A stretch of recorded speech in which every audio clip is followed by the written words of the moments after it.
ಭಾರತೀಯ ಜನತಾ ಪಾರ್ಟಿಯವ್ರದ್ದು ಹಗರಣಗಳು ನಾನು ಹೇಳಿದ್ರೆ ಇಡೀ ರಾಷ್ಟ್ರದಲ್ಲಿ ಅವ್ರ ಅಧಿಕಾರಕ್ಕೆ ಬಂದ ಮೇಲೆ ಅತಿ ಹೆಚ್ಚಿನ ಶ್ರೀಮಂತ ರಾಜಕೀಯ ಪಕ್ಷ ಅಂದರೆ ಭಾರತೀಯ ಜನತಾ ಪಾರ್ಟಿ. 4,000 ಕೋಟಿ ಇದೆ. ಎಲ್ಲಿಂದ ಹಣ ಬಂತಂತೆ? ನಾವು ಕಾಂಗ್ರೆಸ್ ಪಕ್ಷದ ನಮ್ಮ ಖಜಾನೆಯಲ್ಲಿ ಇರ್ತಕ್ಕಂಥದ್ದು 700 ಕೋಟಿ ರೂಪಾಯಿ. ನಾವು ಬಡವರ ಪಕ್ಷ, ಅದಕ್ಕೋಸ್ಕರ ನಾನು ಎಲ್ಲ ಸಭೆಗಳಲ್ಲೂ ಸಹ ಹೂನಾರ ಹಾಕಬೇಡಿ, ಹಣ ಚೆಕ್ ಕೊಡಿ ಅಂತ ಕೇಳ್ತಾ ಇದ್ದೀನಿ. ಆದರೆ ಬೆಂಗಳೂರು ನಗರದಲ್ಲಿ ಚಾಣಕ್ಯ ಯೂನಿವರ್ಸಿಟಿ ಅಂತೇಳಿ ಬಡ ರೈತರ ಜಮೀನನ್ನು ತಗೊಂಡಿದ್ದಾರೆ. ಇವರು 106 ಎಕರೆ ಜಮೀನು ತಗೊಂಡಿದ್ದಾರೆ 50 ಲಕ್ಷ ರೂಪಾಯಿದಲ್ಲಿ. 1 ಎಕರೆಗೆ ಅಲ್ಲಿ 10 ಕೋಟಿ ರೂಪಾಯಿ, 800 ಕೋಟಿ ರೂಪಾಯಿ ಘೋಟಾಳ ಇವರೇ ಮಾಡಿದ್ದಾರೆ. ಖರ್ಗೆ ಅವ್ರ ಮೇಲೆ, ಯಾಕಂದರೆ ಅವರು RSS ಮೇಲೆ ಟೀಕೆ ಮಾಡ್ತಾ ಇದ್ದಾರೆ, ಅದಕ್ಕೆ ಡೈವರ್ಟ್ ಮಾಡೋಕ್ಕೆ ಈ ಪ್ರಯತ್ನ ಮಾಡ್ತಾ ಇದ್ದಾರೆ.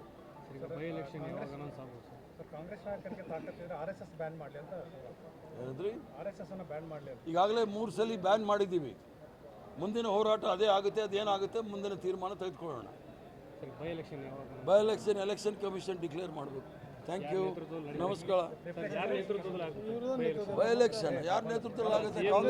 ಕಾಂಗ್ರೆಸ್ ಪಕ್ಷ, CM ಎಲ್ಲರೂ ನೇತೃತ್ವದಲ್ಲಿ ನಡೆಯುತ್ತೆ.